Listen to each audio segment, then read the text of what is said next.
Hey, everybody, Dr. Gianmichael Salvato. Few people would argue that these are some of the most trying, difficult, emotionally exhausting times. I think volatile times is probably another good way to describe it, that we're living in right now. But is there an opportunity for those who walk a mystical or metaphysical path to step up and be of greater service?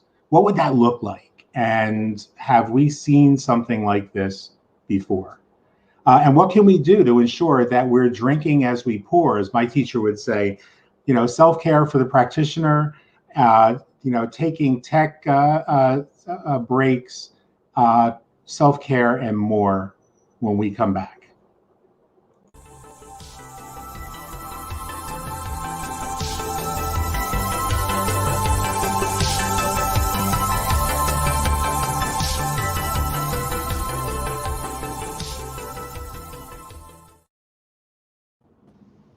And welcome back, Andrea. It's always great to see you again, my wonderful co-host, Andrea Savar.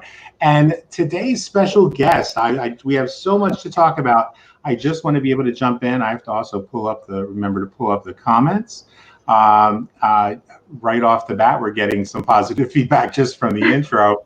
But today's special guest is the author of 9 books, 2 of them award-winning books. Contributor to Science of Mind magazine and Central Voice LGBTQI LMNOP News.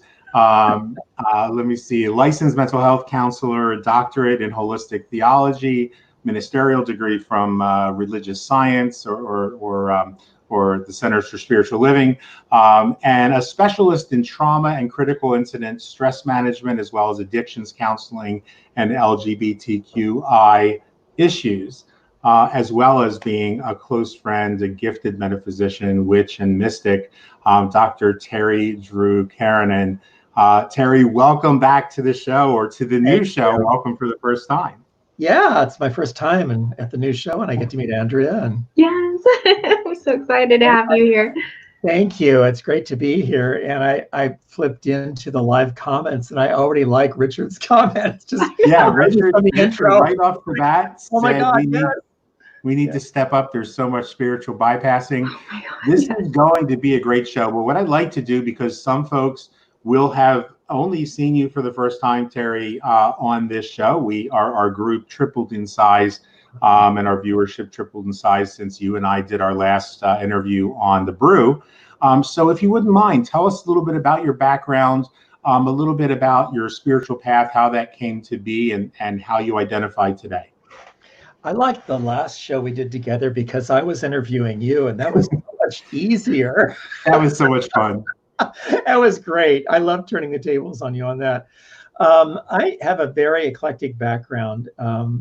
Like Dr. G, I just, there are things that both of us have in common, in that we're eclectic in all areas of our life. And that, it just amazes some people, and it just pisses the hell out of other people because they want us to focus on just one thing. And I found out that just because I'm good at something doesn't necessarily mean that I have to do that.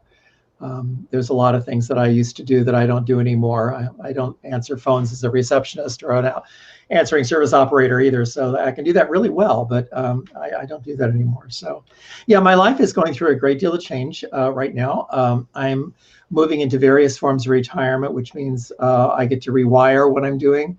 So I have retired as an active minister with Centers for Spiritual Living. I no longer have a ministry through them. And I have also retired from writing for Science of Mind magazine as of this month. This is my last article for them. And I'm working on creating new ways of serving. And in the midst of all this, I no longer am working my day job temporarily because of COVID-19. And so I am doing what I've been calling test driving retirement. And it's been an absolute joy to be home and to be working in my gardens and to be cooking and to be looking at really how I want the rest of my life to unfold. And right now it's unfolding in ways that I didn't expect. And I think that if there's anything that the three of us have in common is that we are not necessarily upset by change. I'm guessing from what I've read about Andrea. I don't know you well, but we aren't always upset by change. It doesn't always come to the way that we would like it to come. But often we stand back when others would go into panic and ranting and raving. We kind of stand back and go, well, isn't that interesting? I hadn't planned it that way. Okay, great. And almost always for me, it tends to be something that I hadn't thought of, but it's kind of what my friend Helen would say is kind of a cosmic giggle. We put it out into the universe, and then we don't necessarily have to delineate everything. The more I can be about the emotion of what I want instead about the thing of what I want. I heard something yesterday on a talk with Abraham, and the comment was, we are not about creations, we are creators. So the joy is in the creating, not in the creator, and not in the creation. And I thought how wonderful that blends with science of mind and with so many other philosophies, and that it's not about the manifestation. It's about being able to do what we do and enjoy what we enjoy. And if we're blessed to help others along the way, that's wonderful too. But I find every time I think, oh, someone needs something, or I should write an article about this, or I should write on my blog about this, it's invariably something that I don't need to be telling other people how to do.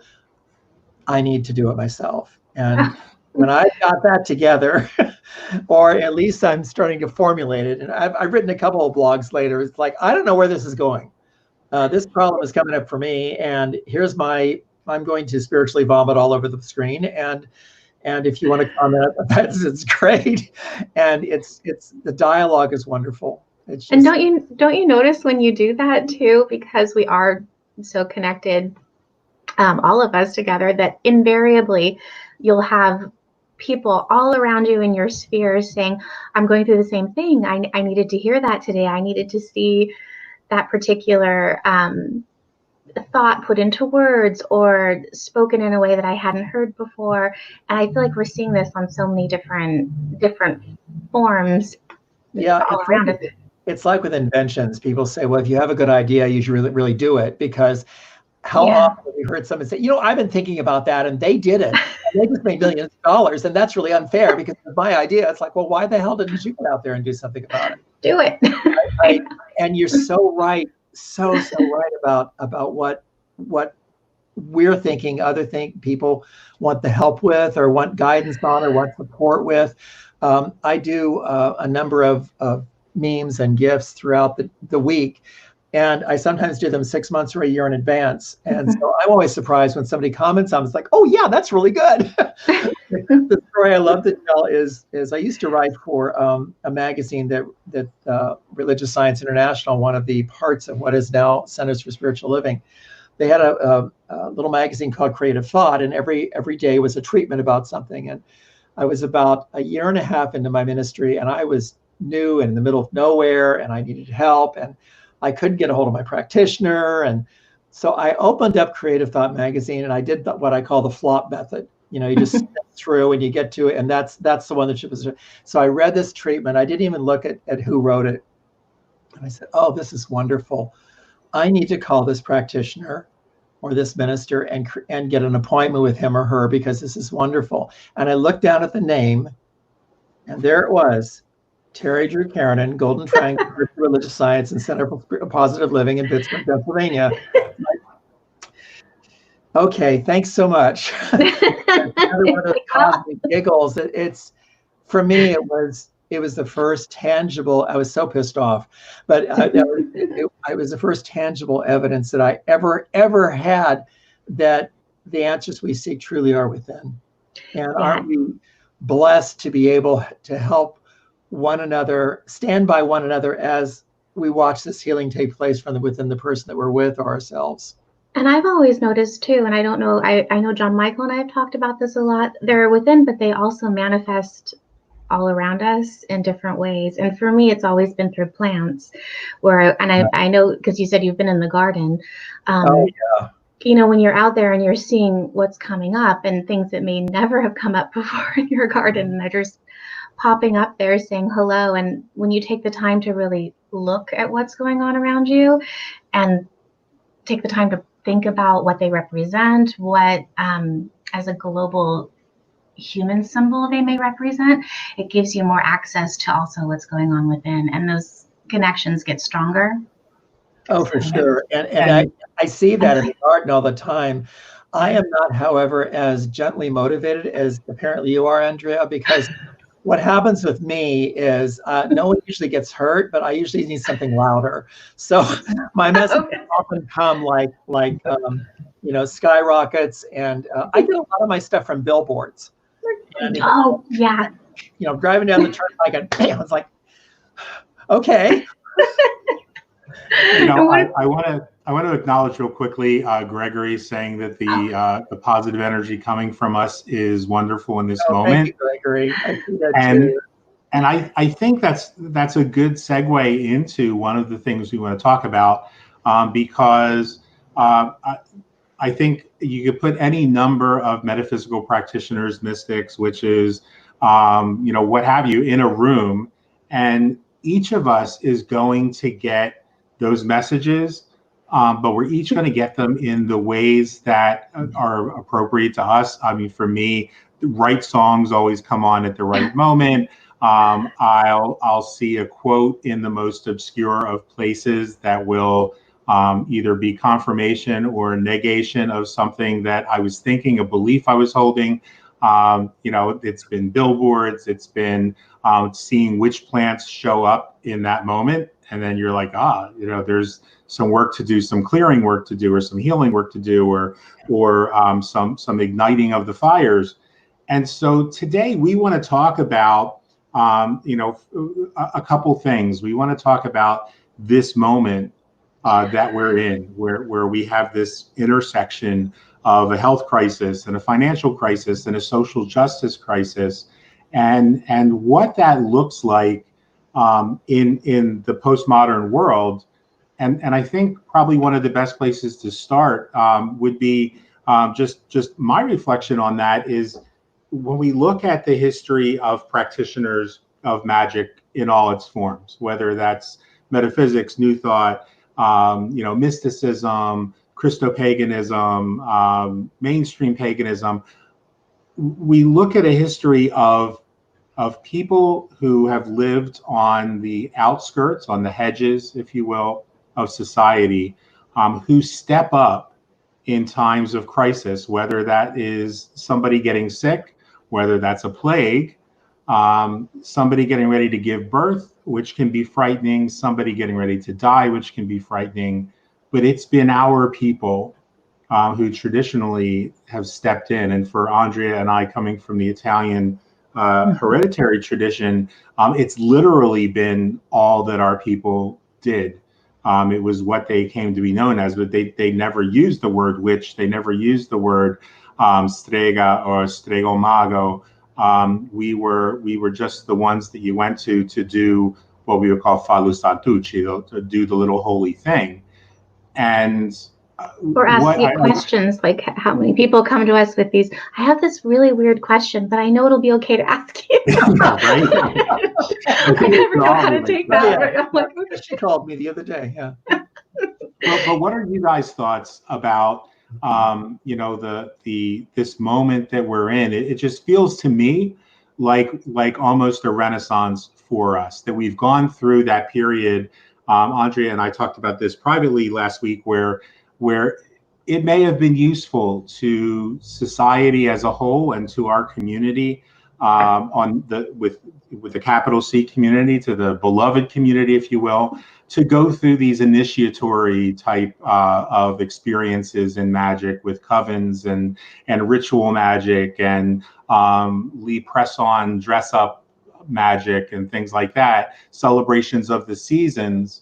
In no small part, those initiatory type coven organizations bring us that awareness that life follows the seasons.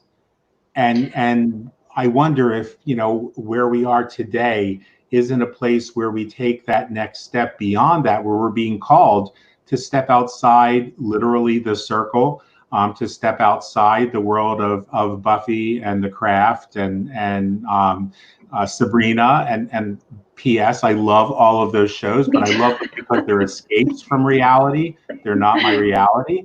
Well, and I think that, yeah, and I think it's no surprise that this is happening in spring. I mean, to me at least, that these things started happening right as we were transitioning out of winter into spring. To me, that was a huge sign. Of course, I'm always looking for signs, but it was, to me, very powerful that this is happening now, where there's this burgeoning of a new life and a new way of thinking, a new way of moving forward, and also a time when we're moving into summer, where what we planted, what germinated in spring, is now the time when things are going to come to life in a very big way. And we have a lot of work to do. I mean, this is going to be very important for what happens in the fall and what happens in the winter. And from now, I think a whole new time is coming. So at least that's my feeling, that these changes are happening now for a very big reason. Yeah. Dr. Terry. I just, I just go back to that wonderful article that Ellen Betancourt wrote in 2000 and early 2017 about how Donald Trump was one of our best spiritual teachers, not spiritual leaders, but spiritual teachers. And just thinking, for me at least, I would not want to relive the last 3.5 years. I do not want us to ever have to go through what we're going through right now. I put a meme up the other day with this huge black cloud, and it says, "I'm smudging, for 2020.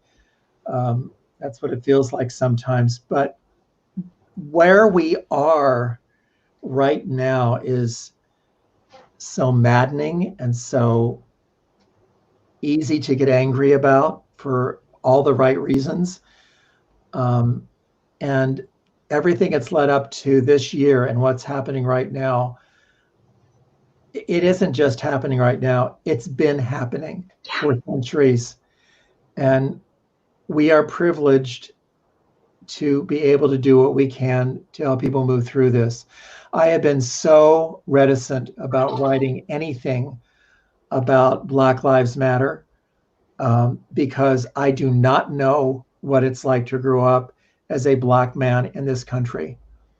And there are plenty of my friends who do.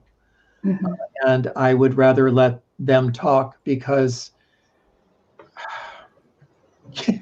I was with a almost all white chorus one time, and our opening number was this African number. And I have to say that for me, nothing looks stupider than a bunch of middle-aged and older white men standing in tuxedos singing an African song. It just looked stupid to me. Yeah, I know that maybe it doesn't to other people, but I don't like other people speaking for me. So why would I speak for others that I am not experiencing what they're experiencing, even with dealing with death and dying, and dealing with people in a hospital, or going to performing somebody's wedding, and then 6 months later having a death in the family and having to explain that to them. I don't explain that to them. I don't understand what it's like to lose a child. I don't want to understand what it's like to be a mother and lose my son to a racially motivated murder. But I can stand beside you, and I can stand with you, and I can say to you, how may I support you? Mm-hmm. And maybe that's having somebody to yell at. Mm-hmm. Because I honestly believe that, as Course in Miracles says, under everything is this sadness, and under the sadness is fear. There is so much anger, but when you see people talking on TV right now and so very, very angry, and they burst into tears, and for brief moments in and out, you can see those tears of anger, also tears of sadness, and we should all be sad about these things that are happening. Mm-hmm. It's from that point then that we get under that and we get away from our fears. Am I willing as a 65-year-old white male of middle class able to admit, yes, I have racist ideas. Yes, I have racism within me that was ingrained in me as a child, and I didn't even realize it was happening. So I posted a couple of things, and I've actually done a posting past some of my friends who are Black who say, is this sound right? Am I being a complete ass? Am I being a complete racist about this? No, this is how you can explain it. And sometimes, you have to be vulnerable in that way and say, does this sound okay? But at the same time, not putting all of the work onto the backs of people of color, because I feel like listening right now is incredibly important, but also maybe being vulnerable and saying something stupid and going back and having to reassess it and think about where that's coming from and do the hard work ourselves so we aren't, putting those things out all the time. And Absolutely. And yeah, so sorry, my screen got frozen. Do you know what I mean? Like, so we are sharing those things, and in doing that, realizing where our own biases may land. And for me, I've always felt very, because I have such light skin, I don't experience that. My dad has very, very dark skin and is from the Middle East, and so has lived through other types of oppression because of that. But because of my light skin, I have not experienced that when I'm out on my own. When my dad and I are out together, people ask if I'm his wife. Yeah. Because of our age. And then my other thing is because I have this young child, so I'm kind of like in that middle point of my life where I have a 3-year-old, and I'm thinking, no, she's going to grow up in this new world, and I want to make sure that she knows what is happening, but in a way where she can go forward and not propagate any of those old ideas and be this new generation that's going to change all of this with all of our help. So, for me, I feel like I'm kind of in the middle all the time. Your work, what you're saying though about vulnerability is, I think, crucial, because we have to be willing to say, I don't know. Yeah. But I'm going to try to be teachable.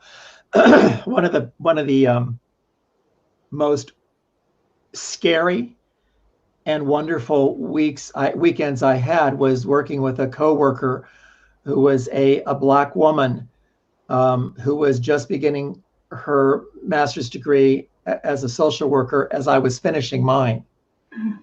And we weren't in the same class, the same cohort, but we spent this weekend together and we started talking. We were both kind of bouncing around subjects. And I just said, okay, stop. Let's just stop. For the next 3 days, you get to ask me unfiltered, no political correctness, nothing is right or wrong.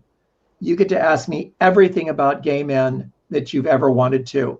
And I get to ask you everything that I wanted to ask a Black woman or a Black man in the next 3 days. Are you willing to do that? And she looked at me and she said, this is not going to be easy. I go, oh, fuck no. And it wasn't. There were a couple of times when each of us had to stand back and say, I need to just breathe a minute. I really need to just breathe a minute. But we did not let go when we were hugging at the end, because we're just all people, and we've got to be able to understand one another. There's so much anger that we have to all get over and get through, and unfortunately, Black people in this country and throughout the world are bearing the brunt of so much of that right now. And yeah, I'm not sure what I'm supposed to do. I really am not. I'm doing what I can, but I don't know. I like what Richard said too. I don't know, one of the comments that just came up from Richard, who's been posting great comments this like everyone just is so spot on. The balance of stepping up and shutting up is tough, and we just have to be open to learn and know we are going to mess up and have to learn from that from time to time. And that is exactly what we have to do right now. I don't think we can be quiet. we have to listen. That's huge. But we have to, be willing to do that hard work, which is being vulnerable. Yeah, what Fender Bender and Richard are both saying is so true. It's the exact reason why people don't learn another language, because we're afraid to make mistakes. I think too, one of the things for me that it seems to work in my life is that I like to look at what's happening around me, not just in the real sense and respond from a place of compassion and responsibility, but also to see metaphors that life may be giving me. And so one of the ones that I saw glaringly this past week was in your area, Andrea, where the autonomous zone, and I won't get into the politics of which name we call it by, but I thought, wow, this is, to me, life is always reflecting something back, either chaotic data that I have to let go of. As a witch, as a practitioner of magic, I work with the energy around things and people and situations to change those, to shift those, and to create and restore a sense of balance. And so I can't do that without noticing what's happening all around me. And there was this striking metaphor for what I see happening in the world in general, certainly at this point in time. I can barely talk about the emotion that came up for me as a kid who grew up in a mostly Black neighborhood in Philadelphia. Coming from a Sicilian background, where we know that means there was Italian and and Spanish and Greek and Arabic and African blood running in my ancestors' veins, to see that sea of multicolored arms in every march around the country. But then, and I thought that was enough to get started moving forward from, but then we see this autonomous zone. And I thought, wow, there's a lesson for me to stop worrying about why this particular group in the witchcraft community doesn't get it, and why this particular group in the political community doesn't get it, and why so many people walk by my window in downtown Harrisburg on the way to protest at the Capitol without masks on, dragging their children along unwittingly. And yet it's all about that autonomy. It's all about saying, okay, so what can I do on a micro level right now? Not tomorrow, not next week, not this month, but what can I do right now that shifts that energy a little bit? And it really has to start in us, or it doesn't happen. It does. Yeah, I completely agree. And again, see, Richard, you're just like, I love Richard. I do too. Like, Richard, when are you coming on again? This will be great. But yeah, you're right. I mean, I've been doing more work on myself in the past 3 months, which started about 1.5 years ago. It's this process that I'm going through, but I've been working so much on myself. And maybe that's why I'm doing a little less counseling, but when people are coming to me, it's like, I'm there to support them. I don't have any words of wisdom that I can make everything better, but this is the time where you really have to step up. Not you, I have to step up, and whatever the basis foundation is of my practice, I have to go back to that. I have to walk that talk and be on that path 100% of the time. And I know when I fall off of it, and I'm okay with that, because I'm used to counting days on 12-step programs, and I'm used to being able to make sure that I'm on track. And when I'm not, I just to forgive myself. But this is critical. That's why yesterday I just totally separated my personal and professional page on Facebook, because it's a part of me that it's so important for me to be who I am 100% of the time. And so now almost everything that I post is going to be on my professional page. And yes, I'm out of the gay closet. I'm out of the witch closet, the broom closet. I'm out of every closet. The naked closet, the erotic closet, the tantric closet. There's no closet. I don't think there's any closet that I'm not out of at this point. And of course, by saying that, I'm going to find out next week or tomorrow. I was going to say, don't. Which one it is. You know what you're doing there when that happens. And I'm okay with But that. that's when you discover the hidden closet that you didn't even know was there before. Yeah, I'm as of being, so this year I'm 65. I'm now in the last half of my life. And if I'm not going to make any changes, I'm not going to screw up. If I'm not going to be who I am now, when the hell am I going to be? We have to be who we are.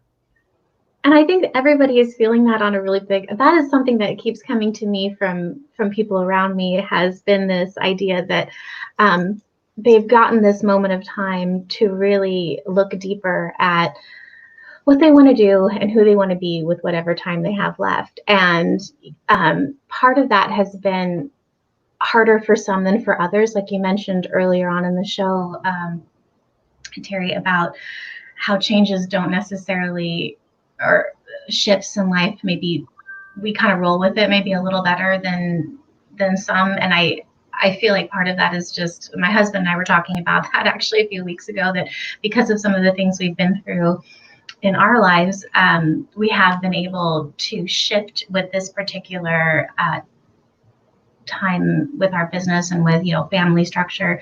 We've been able to, I think, roll with it a little easier than some. And I think it's going to be really hard for some people, like really soul crushingly hard to go through this change and then basically die and come through it as a new person. It's a phoenix kind of a time.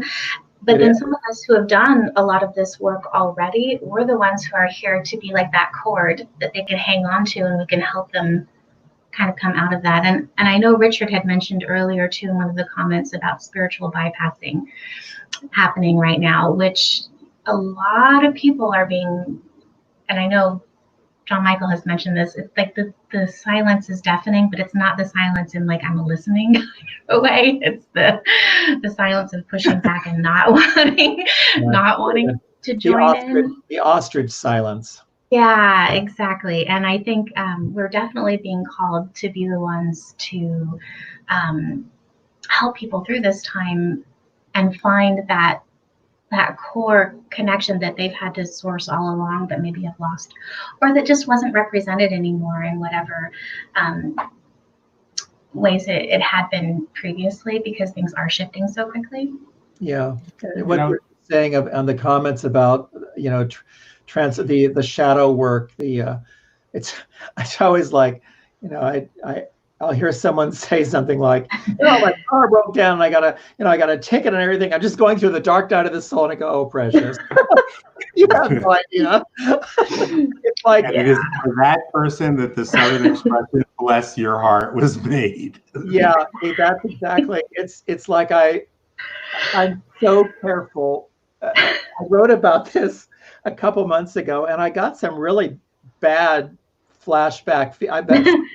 It was just like really like trying to blow me away about what I said. And what I said was, there's a lot of characteristics and slogans and attitudes and gestures that some gay men pick up that are very Black woman, female oriented. And it's like, oh no, girl, we know how you feel, because we go through exactly the same thing with our man. And the Black woman standing there goes, no, we don't. We don't have the right to do that as white gay men, or as Black, as Latino gay men, or Asian gay men. We don't have the right to do that. We don't understand what it's like to be a Black woman in America. My God. And maybe you can feel, some empathy for what she's going through, but we are not her sister. Mm-hmm. And we need to understand that and respect that. Everyone needs to respect what we have to. Again, I'm talking for everybody. I shouldn't be. I need to respect what other people are going through and be there to stand with them, not to tell them how to do it or tell them that their pain wasn't as bad as it could have been, or whatever it we hear out there, like, oh no, you'll get through this. I just, I know how it is to lose Or my it was meant to be. Oh, that one. Oh no.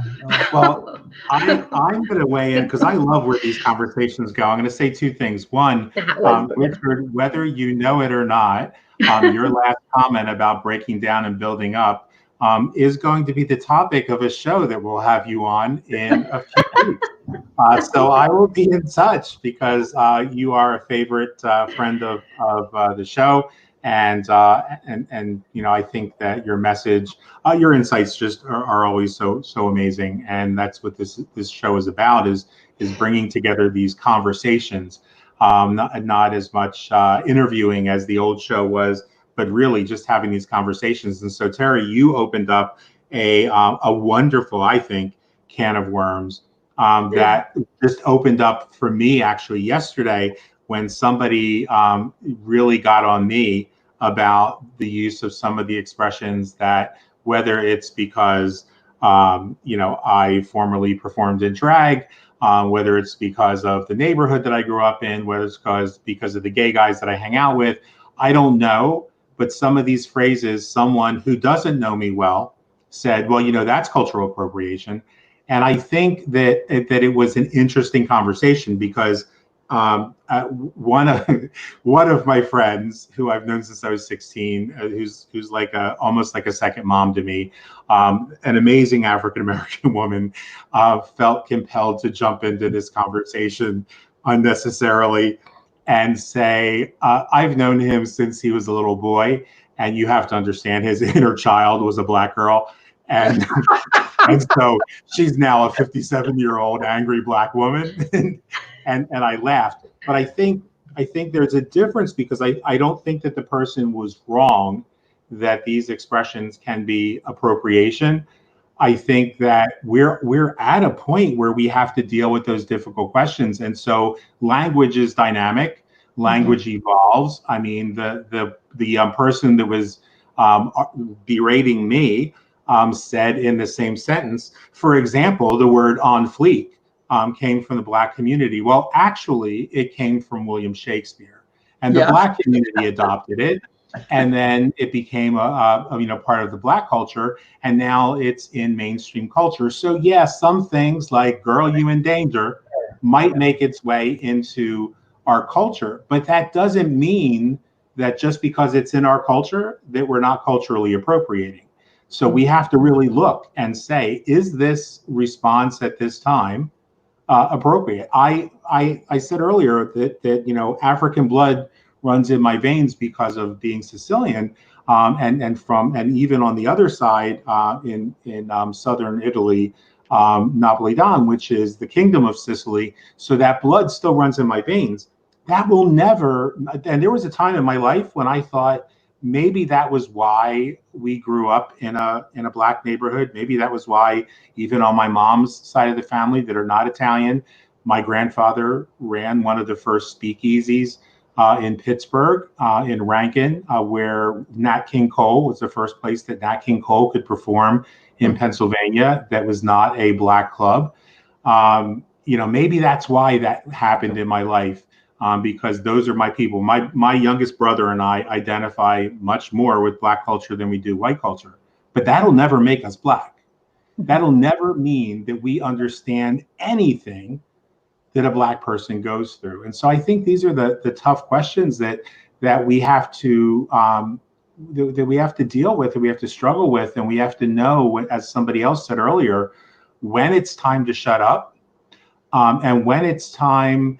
That it's always safe to express how we feel, but that we have to recognize that when we're expressing how we feel, and when we're virtue signaling, or when we're just trying to say something to fill in the uncomfortable silence, where you just really should just be crying. You really just should be holding the person next to you who's going through that shit that you'll never know.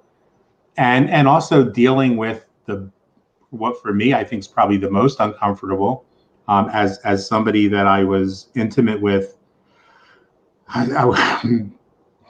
I was going to talk about that today. I love these shows. Somebody that I was intimate with is among those who've recently been murdered in the trans community, and there's survivor guilt in all of this that I think we probably have to deal with most of all, or it's going to fuck things up in our relationships down the road, not just with the Black and brown community, but with our community as a whole. And I mean, that's a topic for a whole other show, but Sure. Yeah. Part of that, I think, too, is that it's so important for us to be who we are and yet still communicate. For years, I thought I was just very good at accents. I mean, I can switch into a variety of Southern accents because Atlanta and Savannah are very different.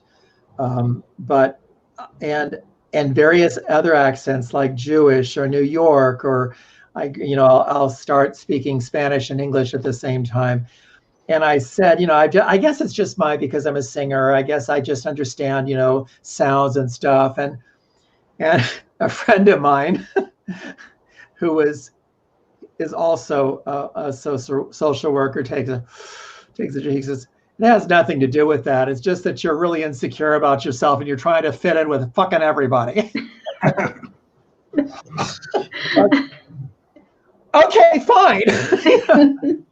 And I've thought about that so often, is that, when I'm doing that, I am trying to be more like them, fit in. And there are ways to fit in with other cultures that I'm still learning how to do without totally embracing that culture. I like Moroccan and Pakistani and Indian clothing, and I wear it out here in Carlisle, Pennsylvania. And people, what are you supposed to be? Or why are you wearing that? And it has nothing to do, it's comfortable. I have a certain age that I can wear a caftan and no one complained because we older gay men just do that sort of thing. But we have to be able to, I have to be able to be I'm learning so much more and more over and over again, how to be me, or who I am and how I express that. And yeah, there is a bit of a chameleon that goes into us. I will say things in one part of my life that I won't necessarily say in the other, because it's not about being who I am come hell or high water. It's if I'm there to help someone, or if I'm there to stand beside someone or lead someone or assist someone in some way, I've got to speak to them in ways that they understand. One of the first things I did as a practitioner of religious science was do last rites for a Catholic priest at Cedars-Sinai Hospital in Beverly Hills, California, because the bishop wouldn't come to give him last rites because he was dying of AIDS. And as one of Jehovah's Witnesses growing up, and a practicer of magic, and being trained as a religious science practitioner and minister, I had no frigging clue how to give last rites to a priest. But that was a treatment that I ended with, in the name of Jesus, our Lord and Savior. Amen. You speak, we have to be there I have to be there for people if we're really going to help one another at that level, whatever that level is.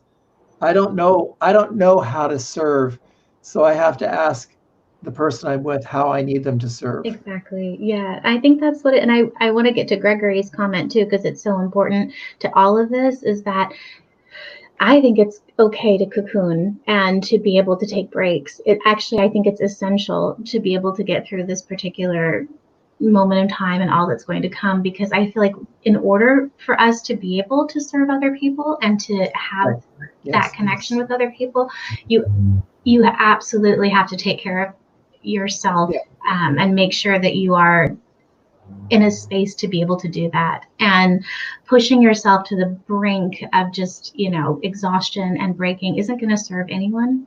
No, certainly isn't going to help you. That's exactly what my tech Shabbats are like, and Yes. why I started doing that. Let's talk about those. Yes, because it's extremely important. Like we were talking before we hopped on about how quick everything is going now, and how we are doing so much more via this type of platform. And I think for our bodies, our minds, it can be very oppressive. It can be exhausting, and because we're using this electricity, this energy is going very quickly. We're just connecting on soul levels at a split second. And then, like you mentioned, Terry, not really being able to see into the eyes of the other person because we're looking at a camera. So we're just a little disconnected at the same time. Yeah. So, yeah. Terry, talk to us about your tech Shabbats and what that means. Well, I wish I could remember who wrote it. There is something, I read a blog by another blogger, that it was about taking a tech Shabbat. Tech, of course, technology, and Shabbat, which is a Yiddish way or a Hebrew way, I'm not sure, I think it's Yiddish, way of saying Sabbath, or what we would say in witchcraft, a Sabbath, which it's a time of rest or a celebration or a holiday. And so basically I take a holiday, I take a mini break from technology. And for me, that means no telephone, no cell phone, no computer, no Fire pad. I don't have my Amazon Fire with me to read what I've got on that, and no television. That means if I'm driving somewhere, I try not to drive. I try to stay home or stay wherever I am, and I do not. I don't listen to the radio or make phone calls if I'm in my car. For me, it's getting away from that. I don't do it always whole day. I sometimes do it for half a day. I've also stopped taking my phone to bed. I don't take it up with me at night. And if I do need it as an alarm, because again, Andrea and I was talking during the intro about how it's, just before it, how, we use our phones for so many things. And yes, it's my scheduler, and it's how I communicate, and it's my alarm system. So I may keep that in the bathroom, but that's a good 15, 20 feet away from me, if I need an alarm the next morning.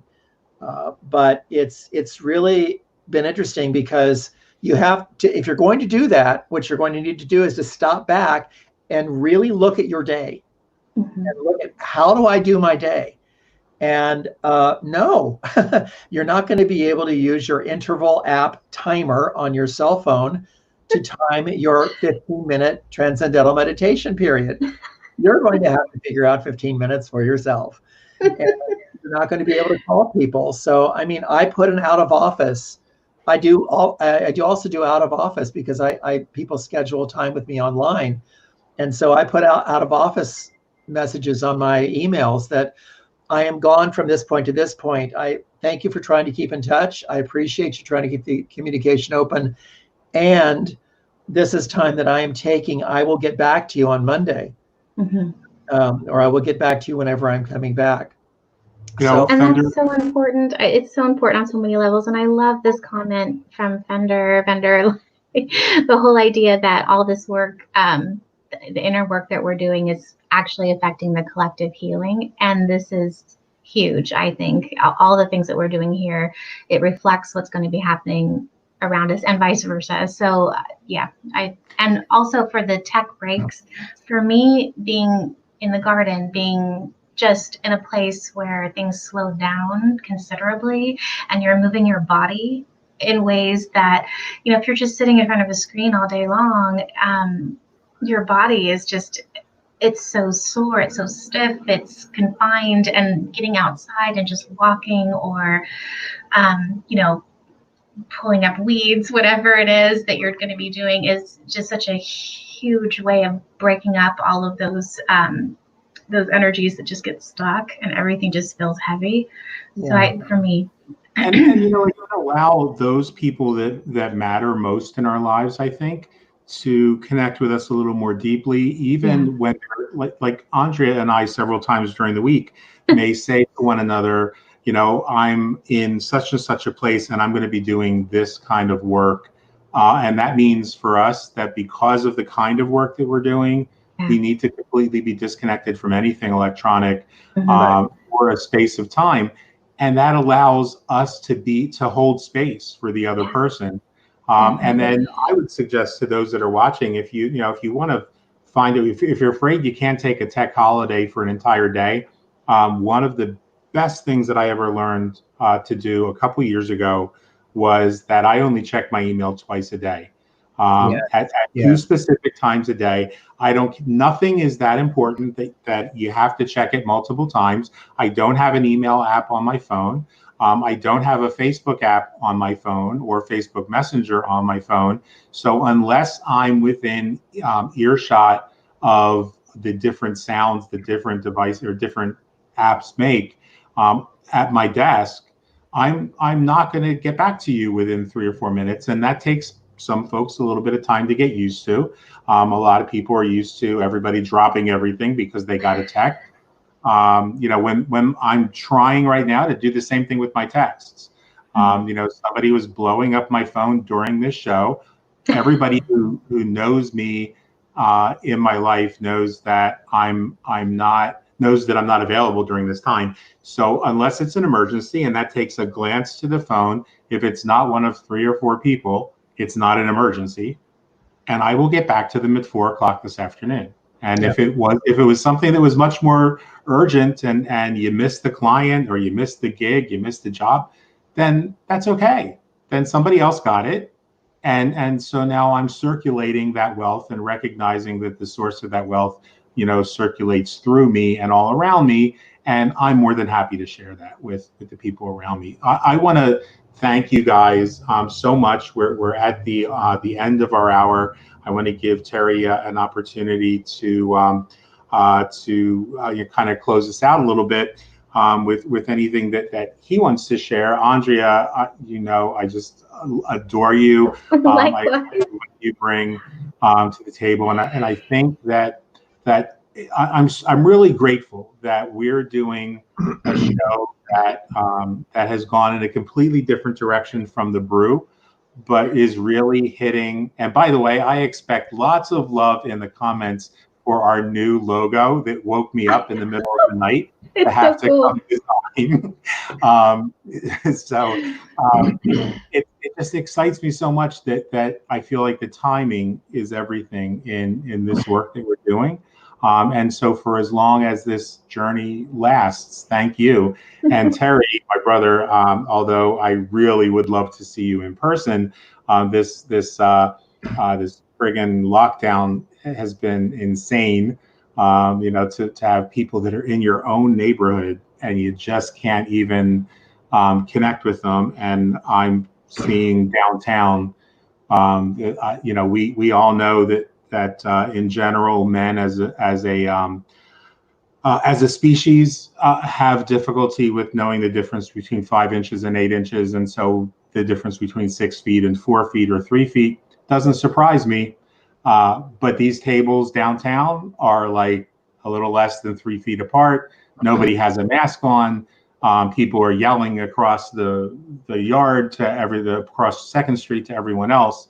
So I'm afraid I'm not going to get to see you for probably a few more months. So I would ask that as we end up the show today, that if there's anything you want to say to anyone out there, and that'll give me a chance to put your banner back up on the screen so folks know how to get in touch with you. Well, 2 things. Number one, if anyone is having any trouble with size, any dollar bill that you have or 20, any bill in the US, this is exactly 6 inches. So that is something that a lot of people don't understand. And so you can use that as a wonderful tool to explain distance and measurements. However, what I really want to say is something that the therapist in me must say to, was it Gregory, who talked about cocooning. I tell people that I'm not going to be available in my family. I'm going to be on the pity pot. I'm going to go sleep for 12 hours. I'm going to binge watch Netflix. And cocooning, as Andrea said, is fine. As Fender Bender said, it is by doing this work on our own that we are able to be out there for others. And yes, because we are all one, it is affecting change. The danger in cocooning or doing pity pot work is that we do it for too long. Mm-hmm. If being in bed and binge watching is happening for 3 or 4 or 5 days and you're not bathing and you have to think, oh, I'm going to be on camera, so I haven't shaved. Oh, I haven't shaved for 3 weeks. Yeah, it's probably a good idea that I do that. That reach out. We need to have time for ourselves. We need to have time to heal. And if you want to feel sorry for yourself, fine, feel sorry for yourself. But if it begins to be a way of life, then there are some serious things that those of us on screen and so many other people are there to help you, to reach out to us or to someone that you trust, and to know that this does not have to go on any longer than it needs to go on. And if part of cocooning too can be getting outside and getting into a natural environment where you're not kind of taking in something from, feeding on media, especially Netflix is great and it's fun to watch it, but you kind of get into a little bit of a spiral there too.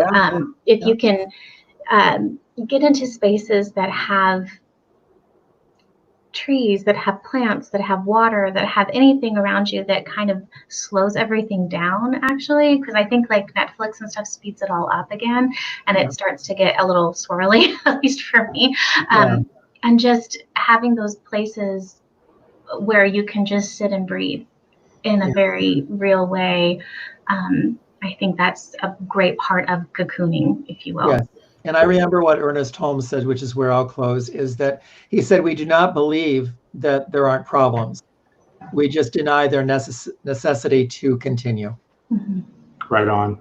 Yeah. Guys, thank you so very much for being here. Thank you for having me. Thank you, everybody, for watching and for the great participation. This is everybody's show. This is an opportunity for all of us to be heard.